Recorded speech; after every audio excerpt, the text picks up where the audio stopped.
Welcome to A9 TV. ముందుగా headlines చూద్దాం. కాకినాడ జిల్లా జగ్గంపేటలో ప్రజాగలం సభ. తన 40 ఏళ్ల ప్రస్థానంలో జగన్ వంటి నేతలు చూడలేదన్న బాబు అన్ని వ్యవస్థలను నిర్వీర్యం చేశాడని విమర్శలు. పెరుగు మీగడ మింగి ప్రజలకు మజ్జిగ నీళ్లు పోస్తున్నాడని ఆగ్రహం.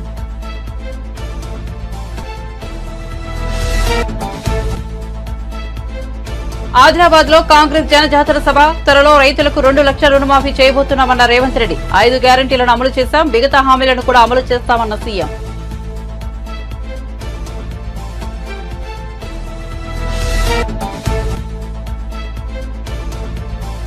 చిరంజీవిని ఎవరూ అవమానించలేదని సజ్జల స్పష్టీకరణ. ఆయన రాజకీయాల్లోకి రావాలనుకుంటే రావచ్చని వ్యాఖ్య. బ్యాంకులను మోసం చేసిన వారిని పక్కన కూర్చోబెట్టుకున్నారని విమర్శలు.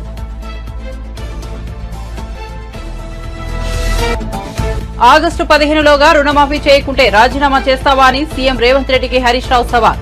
రైతు బంధు పూర్తిగా వేయలేదు కానీ రుణమాఫీ చేస్తారని చెబుతున్నారని ఎద్దేవా. కాంగ్రెస్ పార్టీని ఓడించేందుకు 100 కారణాలు ఉన్నాయన్న హరీష్ రావు.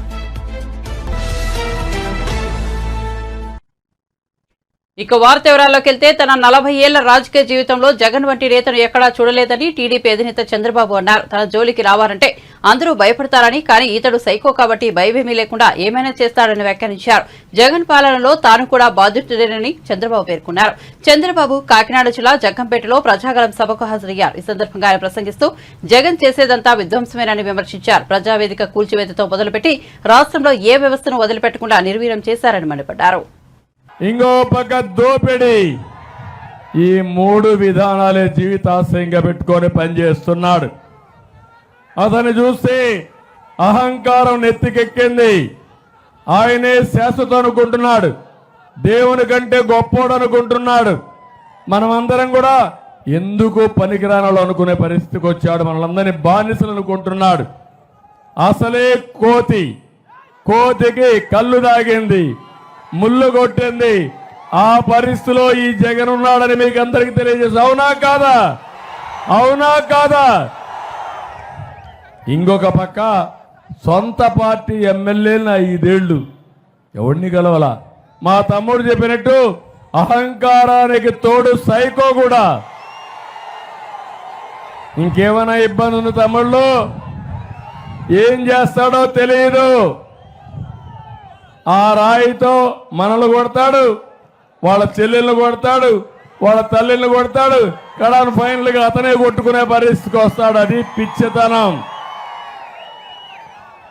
ఇంకో పక్క నేను అడుగుతున్నా మిమ్మల్ని, ఈరోజు మనందరం కూడా 5 ఏళ్లుగా మీరు ఒకసారి చూస్తే కొంతమంది వ్యక్తుల్లో సమాజంలో చాలా గౌరవం ఉంటుంది. ఈరోజు చిరంజీవి గారు ఉన్నారు, సినిమా యాక్టర్, పవన్ కళ్యాణ్ గారి సోదరుడు. ఒకప్పుడు ప్రజారాజ్యం పార్టీ పెట్టిన వ్యక్తి. సమాజంలో ఆయనకు గౌరవం ఉందా లేదా అని మిమ్మల్ని అడుగుతున్నా. ఆయనైతే గవర్నమెంట్ ఆఫ్ ఇండియా పిలిచి ఆయనకు పద్మవిభూషణ్ అవార్డు ఇచ్చారు. దేశంలోనే గౌరవించిన వ్యక్తి చిరంజీవి గారు అని చెప్పి నేను మీకు తెలియజేస్తున్నా. ఇంకో పక్క రాజమౌళి ఉన్నాడు. రాజమౌళి అయితే బాహుబలి సినిమా తీసి ప్రపంచానికే చాటిన వ్యక్తి. పక్కనే ప్రభాస్, బాహుబలి ప్రభాస్ కూడా. వీళ్ళందరినీ, సినిమా వాళ్ళందరినీ పిలిపించి ఒకప్పుడు నేను ఎంత గౌరవించానో చూసారా తమ్ముళ్ళు అని అడుగుతున్నా. ఇంటికి పిలిపించి అగౌరవంగా ప్రవర్తించి వాళ్ళు అవమానించిన నీచుడు ఈ జగన్మోహన్ రెడ్డి. అవునా కాదా అని మిమ్మల్ని అడుగుతున్నా. ఈరోజు మీరు ఒకసారి చూడండి, నిన్న మొన్న ఆయన పొగిడితే మనం అందరం సరెండర్ అయిపోతే మనం గొప్ప నాయకులం. కడాన సజ్జల లాంటి బ్రోకర్, పనికిరాని వ్యక్తి, ఎప్పుడూ ఎమ్మెల్యే కాని వ్యక్తి, సాక్షి ఆఫీసులో గుమస్తాగా పనిచేసిన వ్యక్తి చిరంజీవిని గురించి విమర్శించే పరిస్థితికి వచ్చాడంటే ఏం తమ్ముళ్ళు మీకు రోషం రాదా అని అడుగుతున్నా. ఇది న్యాయమా అని మిమ్మల్ని అడుగుతున్నా. అందుకనే మీకు ఒక్కసారి గుర్తుపెట్టుకోవాలి, వీళ్లకు బలుపు ఎక్కువైంది. బలుపు తగ్గించే శాస్త్రం మీ అందరి దగ్గర ఉంది తమ్ముళ్ళు. ఆ విషయం మీరు గుర్తుపెట్టుకోండి. ఎంత అహంకారం అంటే దళితుడిని చంపి డోర్ డెలివరీ చేసిన దుర్మార్గులు ఈ వైఎస్ఆర్ కాంగ్రెస్ నాయకులు. ఇంకొక పక్క నిన్న కూడా చూశారు. ఏపీ ప్రభుత్వ సలహాదారు సజ్జల రామకృష్ణారెడ్డి తాడేపల్లిలో మీడియా సమావేశం నిర్వహించారు. ఈ సందర్భంగా ఆయన మెగాస్టార్ చిరంజీవి అంశంపై స్పందించారు. చిరంజీవిని ఎవరూ అవమానించలేదని స్పష్టం చేశారు. ఆయన రాజకీయాల్లోకి రావాలనుకుంటే ఎవరూ అభ్యంతర పెట్టరని స్పష్టం చేశారు. చిరంజీవి గొప్ప సినిమా స్టార్ అని, కానీ ఆయన బ్యాంకులను మోసం చేసిన వారిని పక్కన కూర్చోబెట్టుకుని మాట్లాడుతున్నారని సజ్జల పేర్కొన్నారు. చెడు ఆలోచనలు చేసే వారి గురించి చిరంజీవి మాట్లాడడం ఆశ్చర్యం కలిగించిందన్నారు. ఆయనకి జగన్మోహన్ రెడ్డి గారి కేసు ఆయన ఎక్స్ప్లెయిన్ చేస్తాం, నీది చెప్పు బాబు అని అడిగితే ఆయన చెప్పలేకున్నాడు.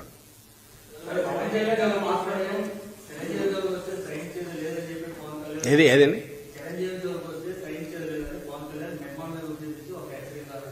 అది నాకు నవ్వు వచ్చింది. నిన్న మీరు ఎవరన్నా వింటే నేనేమన్నా, ఎవరన్నా నన్ను వచ్చి చిరంజీవి గారు ఇట్లా అన్నారంటే శుభం మంచిది అన్నా. నేనేమన్నా శుభం మంచిది, ఇప్పుడు ఉన్న వాళ్ళకి తోడు ఇంకొకరు ఆయన కానీ ఇంకొకరు కానీ జాయిన్ అయినా నష్టం లేదు. మాకు కావాల్సిన పిక్చర్ క్లారిటీ మరింత వస్తుంది, కన్ఫ్యూజన్ ఉండదు. మా వరకు మేము కాన్ఫిడెంట్గా ఒకరం ఉన్నాము.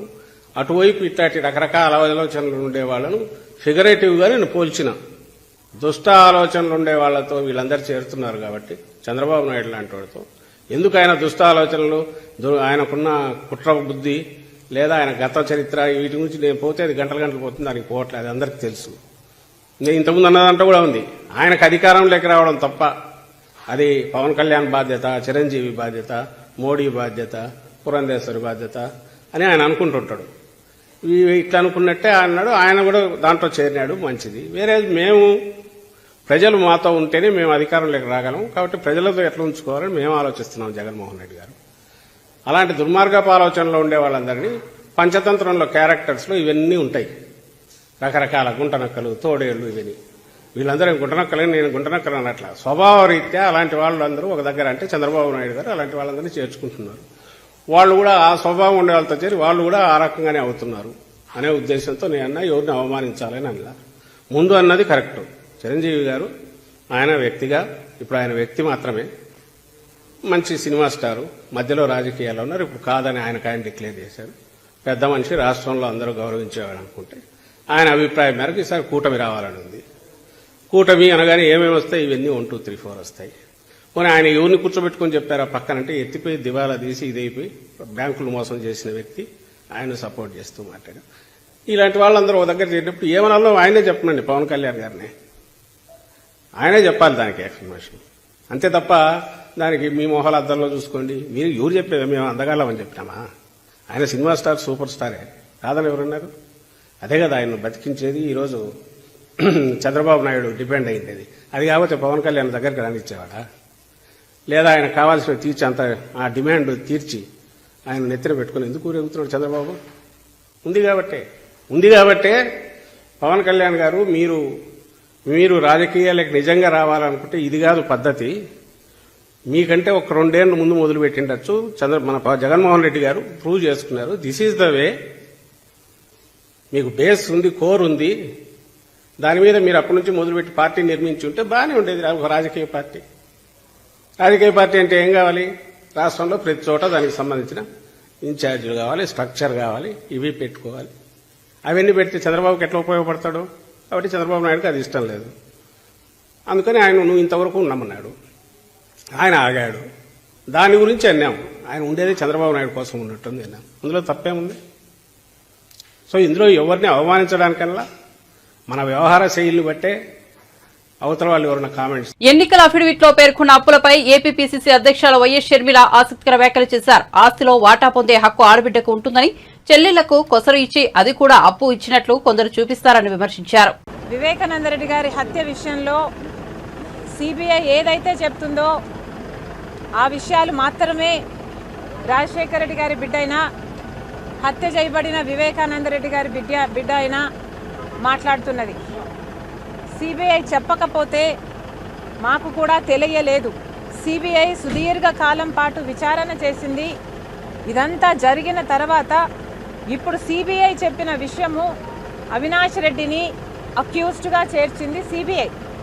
మేమేదో ఎవరి క్యారెక్టరో అసాసినేట్ చేయడానికో, లేకపోతే ఎవరినో డిఫేమ్ చేయడానికో, ఎవరినో ఓడించడానికో, రాజకీయాల కోసమో ఇది చేయటం లేదు.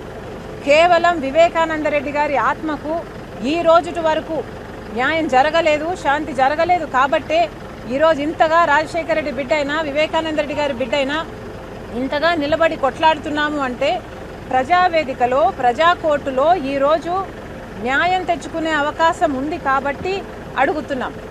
దానికి ఎందుకు భుజాలు తడుముకుంటున్నారు, ఎందుకు ఇంతగా భయపడుతున్నారు? మీరు ఓడిపోతారు అని మీరు నిర్ధారణకు వచ్చినట్టు మీరు ఇంత డెస్పరేట్గా ఇంత ఫస్ట్రేట్ అయ్యి వివేకానంద రెడ్డి గారి పర్సనల్ లైఫ్ని మీరు ఆయనను బదనాం చేయడానికి ఎంతగా ప్రయత్నిస్తున్నారో రాష్ట్ర ప్రజలందరూ చూస్తున్నారు.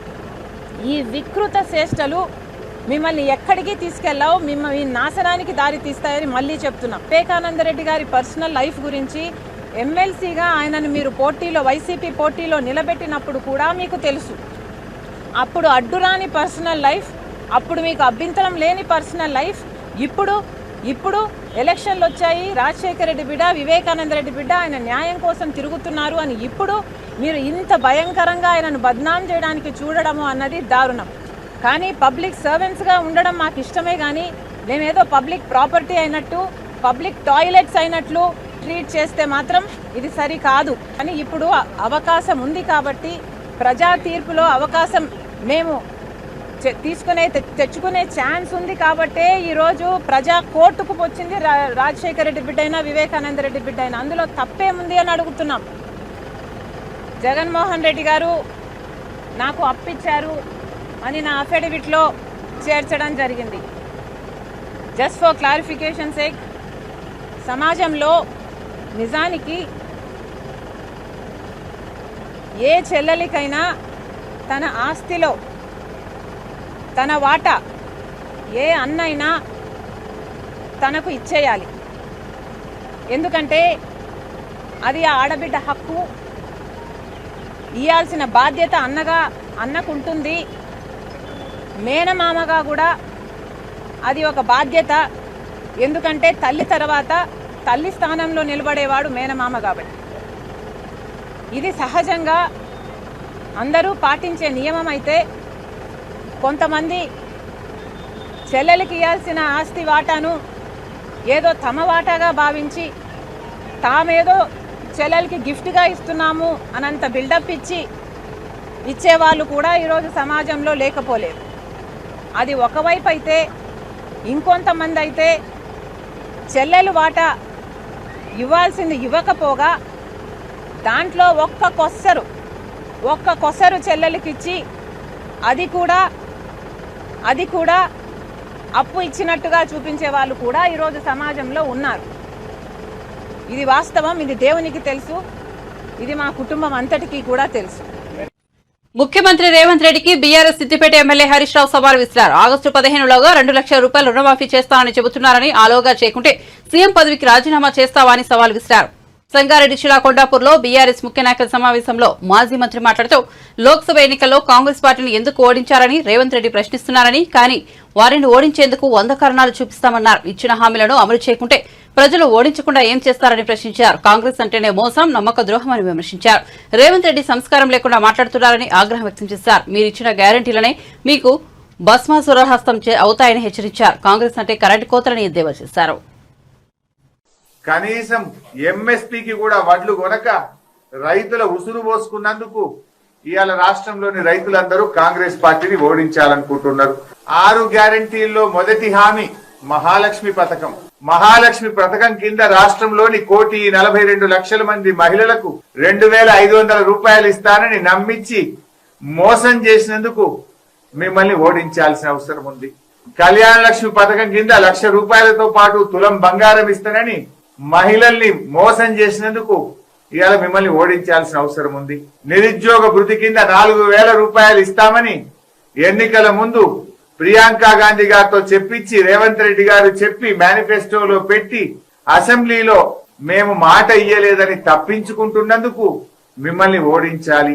2,000 పెన్షన్ ను 4,000 రూపాయలకు పెంచుతామని అవ్వా తాతలను అక్కా చెల్లెలను ఊరించి ఓట్లేసుకొని అవ్వా తాతలకు ఎగనామం పెట్టి అక్కా చెల్లెలను మోసం చేసినందుకు ఇవాళ కాంగ్రెస్ పార్టీని ఓడించాలి. కరెంటు కోతలు మళ్లీ తెచ్చి రైతుల మోటార్లు గాలి అప్పుల పాలయ్యేందుకు కారణమైనందుకు కాంగ్రెస్ పార్టీని ఓడించాలి. పంటలు ఎండుతున్నా సాగునీరు ఇవ్వలేక రైతుల ఉసురు పోసుకున్నందుకు, పంటలు ఎండబెట్టినందుకు మిమ్మల్ని ఓడించాలి. మళ్లీ మంచినీళ్ల కష్టాలు తెచ్చి అక్క చెల్లెలను ఖాళీ బిందెలతో ఇవాళ నీళ్లు మోసుకురావడానికి కారణమై ఖమ్మంలో 2 రోజులకోసారి నల్లా, కరీంనగర్ లో దినం తప్పించి దినం నల్లా, జైరాబాద్ లో 2 రోజులకొకసారి నల్లా మంచినీళ్లు సరిగా ఇవ్వకుండా అక్క చెల్లెల ఉసురు పోసుకుంటున్నందుకు కాంగ్రెస్ పార్టీని ఓడించాలి. అకాల వర్షాలు పడి వడగళ్ల వానతో పంటలు నష్టపోయిన రైతులను నష్టపరిహారం ఇవ్వకుండా రైతులను నిర్లక్ష్యం చేసినందుకు కాంగ్రెస్ పార్టీని ఓడించాలి. తెలంగాణ ప్రజలను గాలి కొదిలేసి ఢిల్లీకి చక్కర్లు కొడుతున్న మీ నిర్వాకాన్ని చూసి మిమ్మల్ని ఓడించాలనుకుంటున్నారు.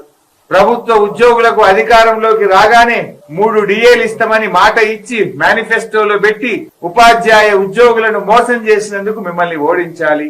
ఆర్టీసీ ఉద్యోగులను మేము రాగానే ప్రభుత్వంలో విలీనం చేస్తామని చెప్పి నాటి బీఆర్ఎస్ ప్రభుత్వం ఇచ్చిన జీవోను అమలు చేయకుండా ఆర్టీసీ కార్మికుల ఉసురు పోసుకుంటున్నందుకు మిమ్మల్ని ఓడించాలి.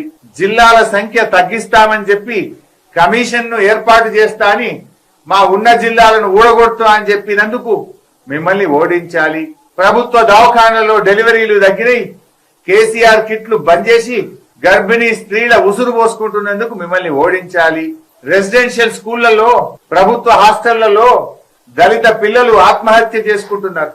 ప్రతిరోజు ఫుడ్ పాయిజన్ తో, వాంతులు విరేచనాలతోని దవాఖానాల పాలైతున్నందుకు SC, ST, BC, minority residential స్కూళ్లను నిర్లక్ష్యం చేసి పేద పిల్లల ఉసురు పోసుకుంటున్నందుకు మిమ్మల్ని ఓడించాలి.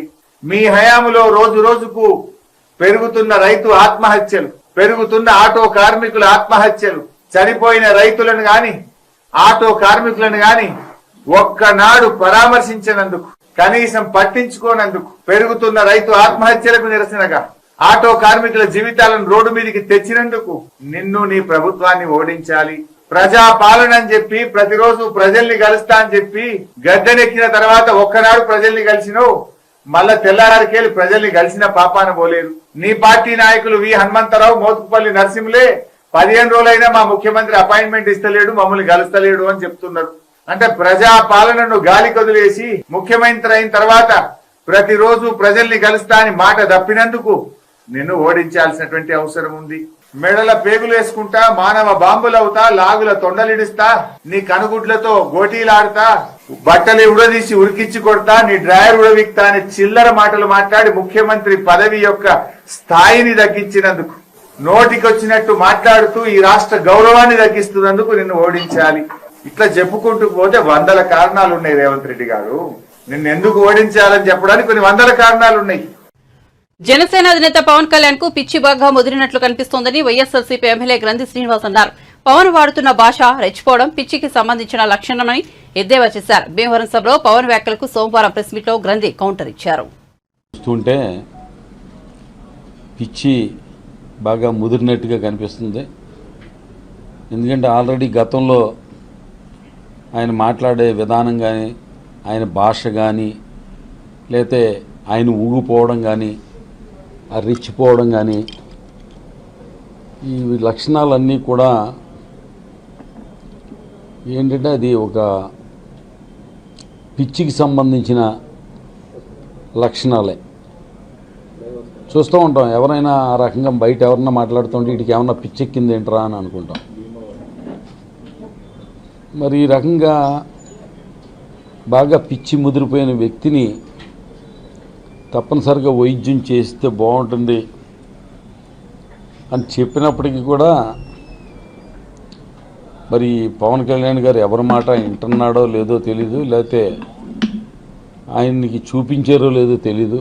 ముఖ్యంగా వాళ్ళ అన్నగారు చిరంజీవి గారు కూడా నా తమ్ముడి పక్షాన్నే నిలబడతాను అని చెప్పి నిన్న మొన్న స్టేట్మెంట్లు కూడా చూసాం. చిరంజీవి గారికి ప్రత్యేకంగా ఆ కుటుంబ పెద్దగా, ఆయన అన్నగా విజ్ఞప్తి చేస్తున్నా, సార్ రాజకీయాలు ఎన్నికల్లో పోటీ చేసినప్పుడు సపోర్ట్ చేయడము ఇవన్నీ కాదు, దయవించి మీరు మీ సోదరుడు మానసిక ఆరోగ్య స్థితి గురించి పట్టించుకుని హాస్పిటల్లో చూపించి కొంతకాలం సభ్య సమాజంలోకి రాకుండా ఆపితే గనక చాలా బాగుంటుందని చెప్పి ఆయనకి సూచన చేస్తున్నా. ఎందుకంటే భీమవరం వచ్చిన తర్వాత ఆయన మాట్లాడిన భాష జగన్మోహన్ రెడ్డి గారి గురించి, ముఖ్యమంత్రి గారి గురించి బ్లేడ్ బ్యాచ్ అని లేదా కడప బాంబులని, మీరు రండి దమ్ముంటే ఏ సెంటర్ ఇస్తావో సెంటర్కి నేను ఒక్కడనే వస్తాను సింగిల్గా అని నాకు సవాల్ చేయడం, నన్ను ఒక రౌడీగా పోల్చడం, ఇవన్నీ చాలా విచిత్రమైన ఆయన మానసిక స్థితిని తెలియజేస్తున్నాయి. ఎందుకంటే మేమంతా బాగానే ఉన్నాం మామూలుగా, ఆయన వచ్చి కడప నుంచి బాంబులు తెచ్చుకుంటావా, నీ బ్లేడ్ బ్యాచ్ని తెచ్చుకుంటావా, ఏ సెంటర్ ఇస్తావో, ఏ సెంటర్కి రమ్మంటావు, అలాగే జగన్మోహన్ రెడ్డి గారు రౌడీ నేను రౌడీ అన్నట్టుగా మాట్లాడుతుంటే అసలు ఇక్కడ ఈ భాషను బట్టి చూస్తుంటే ప్రజలకి స్పష్టంగా అర్థమవుతుంది రౌడీ బ్యాచ్, రౌడీ ఎవరు అన్నది. రౌడీ భాష మాట్లాడుతుంది ఎవరు? పవన్ కళ్యాణ్ గారు. తన మాటలను ప్రజలు నమ్మడం లేదని ముఖ్యమంత్రి రేవంత్ రెడ్డి దేవుళ్ల మీద ప్రమాణం చేస్తున్నారని బీజేపీ శాసనసభాపక్ష నేత ఐలటి మహేశ్వర్ రెడ్డి అన్నారు. తాను వివిధ అంశాలపై ముఖ్యమంత్రికి బహిరంగ లేఖ పంపిస్తున్నానని పేర్కొన్నారు. సోమవారం ఆయన మీడియాతో మాట్లాడుతూ రాష్ట్రంలో కరువు కాటకాలు తీవ్రంగా ఉన్నాయన్నారు. వరి ధాన్యాన్ని కొనుగోలు చేయకపోవడంతో రైతులు తీవ్ర ఇబ్బందులు పడుతున్నారన్నారు. కౌలు రైతులు సహా రాష్ట్ర రైతాంగానికి 90,000 కోట్లు ఖర్చు పెట్టే స్తోమత ప్రభుత్వానికి ఉందా అని నిలదీశారు. ఎన్ని లక్షల మంది దేవుళ్ళ మీద ఒట్టు పెట్టుకోవాల్సి వస్తుంది. పోషమ్మ ఏ ఊరికో దావురిని ఒప్పియాలంటే ప్రతి ఊరూర పోయేసి పోషమ్మల మీద మైసమ్మ మీద ఒట్టు పెట్టుకునే పరిస్థితి వస్తుంది. ఈరోజు ప్రజలు నిన్ను నమ్ముతలేరు కాబట్టే నువ్వు ఈ రకంగా ఒట్ల బాగోద్దని పెట్టుకున్నావు కదా. మరి కేవలం రుణమాఫీ మీద ఒట్టు పెట్టుకుంటే మిగిలిన హామీలు గట్టు మీద పెట్టినవా? మిగిలిన హామీల సంగతి ఏమని చెప్పి నేను ప్రశ్నిస్తూ ఉన్నాను. ఈరోజు ఒక్కసారి మీరు ఆలోచన చేస్తే ముఖ్యమంత్రి గారికి నేను ఈరోజు ఒక బహిరంగ లేఖను కూడా మీ ద్వారా నేను పంపించడం జరుగుతున్నది. బహిరంగ లేఖలో చాలా స్పష్టంగా నేను అడుగుతా ఉన్నాను. కేవలం రైతులకు సంబంధించినటువంటి మీరు ఇచ్చినటువంటి హామీలు కౌలు రైతులకు కాకుండా 80,000 కోట్లు, కౌలు రైతుల్ని కలుపుకుంటే 90,000 కోట్లు. ఈరోజు మీరు ఇప్పిస్తామన్నటువంటి 3 లక్షల వడ్డీ లేని రుణాల సంగతి కూడా తీసుకుంటే 1,00,000 కోట్ల రూపాయలు కావాలా? మరి 1,00,000 కోట్ల రూపాయలు కేవలం ఒక వ్యవసాయ రంగానికి నువ్వు ఖర్చు పెట్టేటువంటి స్తోమత ఈ రాష్ట్ర ప్రభుత్వానికి ఉన్నదా? ముందు నువ్వు వైట్ పేపర్ని రిలీజ్ చేయాలి. నువ్వు గతంలో రిలీజ్ చేసిన వైట్ పేపర్ ప్రకారం ఈ రాష్ట్రంలో కనీసం ఇచ్చిన హామీలు కదా ఉన్నటువంటి సంక్షేమ కార్యక్రమాలు ముందుకు తీసుకెళ్ళడానికే మీ దగ్గర నిధులు లేనప్పుడు ఈ రకంగా మీరు కేవలం వ్యవసాయ రంగానికి సంబంధించిన 1,00,000 కోట్లు ఎక్కడి నుంచి మీరు జమ చేస్తారు? అదే మాదిరిగా మీరు ఇష్టమైనటువంటి పెన్షన్లు 4,000 రూపాయలు వృద్ధాప్య పెన్షన్ల విషయంలో నిధులు ఎక్కడి నుంచి సమకూరుస్తారు? అది కాకుండా నిరుద్యోగులకు మీరు ఇచ్చినటువంటి మాట సంగతి ఏంది? విద్యార్థులకు మీరు ఇస్తామన్నటువంటి మాట సంగతి ఏంది? అమ్మాయిలకు స్కూటీలు ఇస్తామన్నటువంటి మాట సంగతి ఏంది? పెళ్లిల్లో తులం బంగారము ప్లస్ 1,00,000 రూపాయలు ఇస్తామన్నటువంటి మాట సంగతి ఏంది?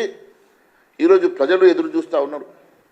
ఇంకా నువ్వు ఎప్పుడు కళ్యాణ లక్ష్మి ఇస్తావో వాటితో పాటు తులం బంగారం వస్తుందో అని. వివేక హత్య కేసులో సునీతతో తాను చీకటి ఒప్పందం చేసుకున్నానని అవినాష్ రెడ్డి నిరూపిస్తే జైలుకు వెళ్లడానికి తాను సిద్దమేనని వివేక కేసులో అప్రూవర్ దస్తగిరి సవాల్ విసిరారు. అవినాష్ రెడ్డి నిరూపించలేకపోతే జైలుకు వెళ్లడానికి ఆయన సిద్దమా అని ప్రశ్నించారు. వివేక కేసులో హంతకుడు బయట తిరుగుతున్నాడని జగన్మోహన్ రెడ్డి మాట్లాడారని దస్తగిరి తప్పుపట్టారు. హత్య చేయించింది ఎవరో జగన్, అవినాష్ రెడ్డి, భాస్కర్ రెడ్డి, శివశంకర్ రెడ్డికి తెలియదా అని ప్రశ్నించారు. ఈ నెల 25న జగన్ నామినేషన్ వేస్తుండటంతో తాను నామినేషన్ వేయడం కుదరదని అధికారులు చెప్పడంపై ఆయన మండిపడ్డారు. ఈ మధ్యకాలంలో జగన్మోహన్ రెడ్డి సిద్ధం అనే సభ పెట్టుకుని ప్రొద్దుటూరులో మాట్లాడడం జరిగింది. ఆ మాట్లాడే విధానం నేను చూసినా కూడా అయితే జగన్మోహన్ రెడ్డి నిస్సిగ్గుగా 5 ఏళ్ళు గమ్ము నుండి ఈరోజు ప్రజల ముందుకు వచ్చి వివేకానంద రెడ్డి గారి కేసు హత్య గురించి కేసు గురించి మాట్లాడడం జరుగుతూ ఉంది. ఆ రోజు హంతకుడు బయట తిరుగుతూ ఉన్నాడు, ఆ రోజు హంతకుడు బహిరంగంగా చెప్తా ఉన్నాడని చెప్పి జగన్మోహన్ రెడ్డి నిస్సిగ్గుగా మాట్లాడడం జరిగింది. అయితే దాన్ని పూర్తిగా ఖండిస్తూ ఉండా. జగన్మోహన్ రెడ్డికి ఆయన పక్కలోనే ఉన్న అవినాష్ రెడ్డి గారి హత్య కేసులో భాగస్థులైన జగన్మోహన్ రెడ్డి కావచ్చు, అవినాష్ రెడ్డి కావచ్చు, బాసిరెడ్డి కావచ్చు, శివశంకర్ రెడ్డి కావచ్చు, వీళ్ళందరూ కూడా భాగస్థులే. ఆ విషయం జగన్మోహన్ రెడ్డికి కూడా తెలుసు. ఎవరు హత్య చేయించినారో, ఎవరు చెప్తే ఎవరు చేసినారో అనేది ఆంధ్రప్రదేశ్ రాష్ట్ర ప్రజలందరికీ కూడా తెలుసు. పులివెందులలో జేబీఎంరావు భరత్ పట్టి ఆఫీసును జగన్మోహన్ రెడ్డి ఇంటి పక్కలను నిర్మించడం జరిగింది. అయితే కూడా ఈ ఆఫీసును తొలగించాలని చెప్పి పూర్తి స్థాయిలో అధికారులు అయితేనేమి, పోలీసు వ్యవస్థలను అయితేనేమి పూర్తిగా ప్రెజర్ చేస్తూ ఉన్నారు. అయితే దానికి పర్మిషన్ తీసుకోవాలా కదా అని చెప్పి వాళ్ళు ఒక అడ్డుకట్ట వేయడం జరిగింది. దానికి కూడా నేను పర్మిషన్ కోసం శతవిధాలుగా ప్రయత్నించినా నాకు పర్మిషన్ ఇవ్వకుండా చేసినారు. కానీ జగన్మోహన్ రెడ్డి 24-25 తేదీ వస్తున్నాడని చెప్పి ఇక్కడ ఈ జగన్మోహన్ రెడ్డి ఇంటి పక్కలో జేబీఎంరావు భారత్ పార్టీ ఆఫీస్ బోర్డులు కనపడకూడదు, బయట అవి కనిపిస్తే ఇబ్బంది అవుతాయని చెప్పి సచివాలయం నుంచి ఒక 2 వ్యక్తుల నుంచి చెప్పడం జరిగింది. జేబీఎంరావు భారత్ పార్టీ ఆఫీసును ఎటువంటి పరిస్థితిలో తొలగించేది లేదు, బోర్డులు కూడా తీయము, మీరు ఏం చేసుకుంటారో చేసుకోండి అని చెప్పి చెప్పడం కూడా జరిగింది. 25వ తారీఖు నేను నామినేషన్ వేస్తానా అని చెప్పి తెలుసుకొని అంతకుముందే పోలీస్ వ్యవస్థలను కూడా కీలుబొమ్మలు చేసి ఆడుకుంటున్న ఈ జగన్మోహన్ రెడ్డి 25వ తేదీ నువ్వు నామినేషన్ వేయకూడదు, ఆ రోజు జగన్మోహన్ రెడ్డి వస్తున్నాడు, ఆ రోజున నువ్వు నామినేషన్ వేయకూడదు, 23rd 22nd వేసుకోమంటున్నాడు, 23వ తారీఖు 24వ తారీఖు. అంటే ఎందుకు 25వ తారీఖు జగన్మోహన్ రెడ్డి అనే అతనికి ఒక్కనికేనా అర్హత ఉండేది? ఈసీ అధికారులు ఏమైనా ఆంక్షలు పెట్టినారా? పెట్టలే. కానీ ఈ రోజున ఎందుకు ఆ విధంగా పోలీస్ వ్యవస్థ వ్యవహరిస్తుంది అనేది అర్థం కాని పరిస్థితి. ఈ రోజు సిద్ధం సభ పెట్టేదానికి 500 రూపాయలు డబ్బులు, బిర్యానీ ప్యాకెట్లు, మందు ఇవన్నీ పెట్టేది ఒక ఎత్తు అయితే, ఆడవారిని డాక్రాలో మీకు ఎటువంటి హామీలు ఉండవు, మీకు రావు అని చెప్పి ఈ సచివాలయం దొంగలను క్రియేట్ చేసుకున్న ఈ జగన్మోహన్ రెడ్డి వీళ్ళే సైనికులుగా తయారు చేసుకుని, ఒక కాలకేయుని సైనికులుగా తయారు చేసుకుని ఈ రోజున వాళ్ళందరినీ కూడా ఇళ్లకాడికి పంపించి మీకు పింఛన్ రాదు, మీకు ఏంది ఇవ్వరు, మీరందరూ కూడా రావాలని చెప్పి ప్రెజర్ చేసి పిలుచుకోవడమే కాకుండా ప్రతి ఒక్కరిని భయభ్రాంతులకు గురి చేసి అతను సిద్ధం సభకు పిలుచుకుంటున్నారు. అవినాష్ రెడ్డి అనే వ్యక్తి కావచ్చు, ఇంకోరు కావచ్చు, మన ప్రెస్ మీట్ పెట్టి ఏదో సునీతమ్మ గారికి నాకు చీకటి ఒప్పందం అంట. ఆ చీకటి ఒప్పందం ఈ రోజున బయట పెట్టినా కూడా, ఈ రోజున అవినాష్ రెడ్డికి నేను సవాల్ విసురుతాండా, ఈ రోజున బయట పెట్టినా కూడా నేను జైలు వేయడానికి సిద్ధం. ఆ విధంగా నేను ఎన్నోసార్లు సవాల్ చేసిన, ఈ రోజు కూడా చేస్తా ఉండా. 24 hours లో ఆ చీకటి ఒప్పందం ఏందో నువ్వు బయట పెట్టు, నేను జైలుకు పోతా, లేకుంటే అన్ని ఒప్పుకొని నువ్వు లోపలికి పోతావా అని నేను ప్రశ్నిస్తా ఉండా. జగన్మోహన్ రెడ్డిని కావచ్చు, అవినాష్ రెడ్డిని కావచ్చు, బాసిరెడ్డి వీళ్ళందరినీ కావచ్చు నేను సవాల్ విసురుతాను. ఇదే మాట. ఈ రోజున మనకు మంచి అవకాశం వచ్చింది. ఓటు అనే పేరుతో గద్దె దించాలా జగన్మోహన్ రెడ్డిని 100%. గద్దె దించి మనమేందో మన ప్రజలతో పెట్టుకుంటే ఏమవుతుంది అని చెప్పేసి జగన్మోహన్ రెడ్డికి మనం బుద్ధి చెప్పాలా. ఎన్నో విధాలుగా ఎన్నో రకాలుగా నన్ను ఇబ్బందులు పెట్టినా కూడా జగన్మోహన్ రెడ్డి నీ ఉనికికి భయపడేది లేదు, నీకు భయపడి బతకాల్సిన అవసరం మాకు లేదు. ఈ రోజున నేను ప్రతి ఇంటికి రాలేకపోవచ్చు, ఖచ్చితంగా కూడా మీరందరూ కూడా ఆలోచన చేయాలా, నాకు జరిగిన అన్యాయం ఏంటి, నేను ఏ పరిస్థితిలో నిలబడినా. ఈ రోజున జగన్మోహన్ రెడ్డి గురించి ఒక ప్రెస్ మీట్ పెట్టి ఏదైనా తప్పు మాట్లాడితే సాయంత్రం కల్లా జైల్లోకి పోయే పరిస్థితి. మీరందరూ కూడా ఆలోచన చేసినారు. బులెటిన్ ముగించే ముందు హెడ్లైన్స్ మరోసారి చూద్దాం. కాకినాడ జిల్లా జగ్గంపేటలో ప్రజాగలం సభ. తన 40 ఏళ్ల ప్రస్థానంలో జగన్ వంటి నేతలు చూడలేదన్న బాబు, అన్ని వ్యవస్థలను నిర్వీర్యం చేశాడని విమర్శలు. పెరుగు మీగడ మింగి ప్రజలకు బజ్జిగు నీళ్లు పోస్తున్నాడని ఆగ్రహం.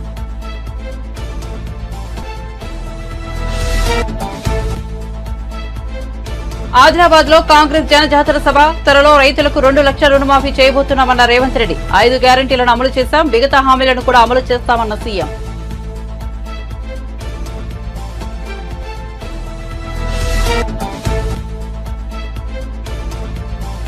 చిరంజీవిని ఎవరూ అవమానించలేదని సజ్జల స్పష్టీకరణ. ఆయన రాజకీయాల్లోకి రావాలనుకుంటే రావచ్చని వ్యాఖ్య. బ్యాంకులను మోసం చేసిన వారిని పక్కన కూర్చోబెట్టుకున్నారని విమర్శలు.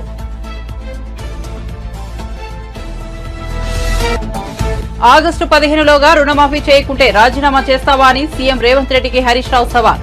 రైతు బంధు పూర్తిగా వేయలేదు కానీ రుణమాఫీ చేస్తారని చెబుతున్నారని ఎద్దేవా. కాంగ్రెస్ పార్టీని ఓడించేందుకు 100 కారణాలు ఉన్నాయన్న హరీష్ రావు.